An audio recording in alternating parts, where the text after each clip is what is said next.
नमस्कार केमन आছেন सबाई सौभाग्य प्राप्ति चैनेले आपनादेर सकलके आरो एकबार अनेक अनेक स्वागत। आज आबारो एसेछि आपनादेर सकलेर काछे नतून आरेकटी भिडियो निये जेखाने आमी आपनादेरके जानाबो आपनारा निजेदेर मध्य पजिटिव एनार्जी किभाबे आनबेन। एकटा छोट्ट टिप्स आपनादेर सकलेर साथे शेयर करब। अत्यंत गुरुत्वपूर्ण टिप्स और खूबই कार्यकरी टिप्स आपनारा करे देखते पारेन। कि সেই টিপস সেটি এই ভিডিওর মাধ্যমে আপনাদের সকলের কাছে তুলে ধরব। তার আগে অবশ্যই বলে রাখি বন্ধুরা, আমার চ্যানেলটিকে লাইক করবেন, ভালো লাগলে অবশ্যই বন্ধুদের সাথে শেয়ার করবেন। এই সংক্রান্ত কোনো জিজ্ঞাসা থাকলে কমেন্ট বক্সে এসে জিজ্ঞেস করতে পারেন।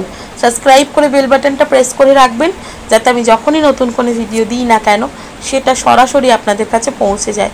তো চলুন বন্ধুরা ভিডিওটা শুরু করি। যে কোনো একটা শুভ দিন দেখে একজোড়া ময়ূর পালক ঘরে নিয়ে আসুন। তারপর সেটিকে সুন্দর করে ঠাকুর ঘরে গুছিয়ে রাখুন, অর্থাৎ সাজিয়ে রাখুন। এমনভাবেই রাখবেন যাতে আপনারা সেটাকে নিতে পারেন, বার করে নিতে পারেন, আবার রেখে দিতে পারেন। অবশ্যই ময়ূর পালকটা কিন্তু গোটা হতে হবে। অনেকে ময়ূর পালক কেটে বিক্রি করে, মাঝখান থেকে কেটে দেয়, সেই ধরনের ময়ূর পালক হলে কিন্তু হবে না। দেখবেন যাদের কাছে পুরো একদম গোটা ময়ূর পালক রয়েছে সেই ধরনের ময়ূর পালক এক জোড়া নিয়ে আসুন। নিয়ে আসার পর সেটা ঠাকুর ঘরে রাখুন এবং স্নান করে উঠে, সারাদিনে দুবার এটি করতে পারেন। এক হচ্ছে সকালবেলা স্নান করে উঠে, আর দ্বিতীয় হচ্ছে বিকেলবেলা যখন পুজো করবেন, ভালো করে হাত মুখ পরিষ্কার করে যখন পুজোয় বসেন তখন এটা করতে পারেন।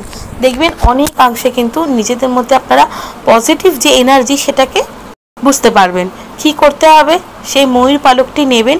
ময়ূর পালকের মধ্যে কিন্তু প্রচণ্ড পরিমাণে পজিটিভ এনার্জি থাকে, প্রচুর। সেটাকে যদি সঠিকভাবে কাজে লাগাতে পারেন তাহলে দেখবেন যে টিপস আপনাদের আমি বলছি সেটা কিন্তু আপনাদের অনেক হেল্প করবে। সেই ময়ূর পালকটি নেবেন, সোজা করে ধরবেন, সোজা করে, অর্থাৎ যেভাবেই শ্রীকৃষ্ণের মাথায় অর্থাৎ মুটুকে বিরাজমান সেরকম সোজা করে ধরে সেই ময়ূর পালকটার দিকে তাকিয়ে আপনার যে ইচ্ছেটি রয়েছে, যে আশাটি রয়েছে সেই ময়ূর পালকে 3 বার বলুন। 3 বার বলার পর 3টে ফু দেবেন সেই ময়ূর পালকের ওপর। তারপর সেই পালকটি নিজের মাথা থেকে গা অবধি বুলিয়ে নিন। 3 বারই কিন্তু বোলাবেন। তারপর সেই জায়গায় যেখানে ময়ূর পালকটি রেখেছিলেন সেখানে দ্বিতীয়বার রেখে দিন। এইভাবে একটানা কিছুদিন করুন, দেখবেন যে ইচ্ছেটি আপনি তাকে জানাচ্ছেন অর্থাৎ ময়ূর পালকে বলছেন সেই ইচ্ছেটি শীঘ্রই আপনার পূরণ হয়েছে। তো কেমন লাগলো বন্ধুরা আমার এই ভিডিওটা অবশ্যই আমাকে কমেন্ট করে জানাবেন।